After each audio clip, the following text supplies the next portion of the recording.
آج وہ لادینیت لا کے یہاں پر مسلط کر دی گئی ہے۔ جس دین میں لادینیت کو لایا جا رہا ہے ان کی دوبر کٹے گی۔ وَقُتِلَتْ دَابِرُ الْقَوْمِ الَّذِينَ،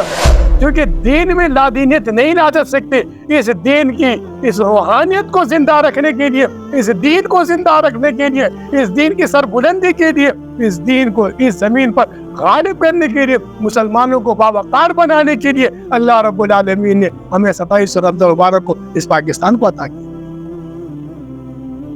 یہ بھی اللہ کی ایک نشانی ہے۔ دیکھیں نا قرآن کے اندر یہ آیات کے اللہ انظر کیفا، دیکھو کس طرح، یہ بھی اللہ کی آیت، کفر کے اندر سے اللہ تعالیٰ اسلام کو ظاہر کر رہا ہے۔ سرزمین ہندوستان سے اللہ تعالیٰ پورے گاؤں کے اندر ایک جگہ ہوتی ہے، اسے مسجد کہا جاتا ہے، جس کا تقدس ہوتا ہے، جس کا احترام ہوتا ہے، جس کے اندر لوگ آتے وقت بھی جوتے نکال کے باہر اندر آتے ہیں، جس کے آنگن کا احترام ہوتا ہے،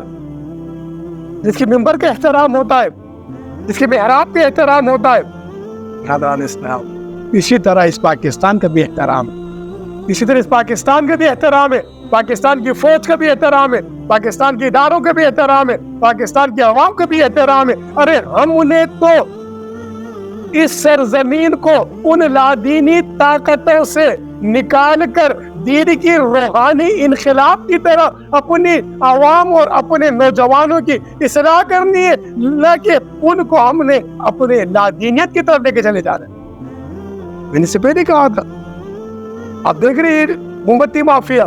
یہ دیکھ رہے ہیں آپ میری مرضی میرا جسم، یہ دیکھ رہے ہیں آپ پاکستان کے اندر کس طرح لادینیت کو سوشل میڈیا کے ذریعے نوجوانوں کو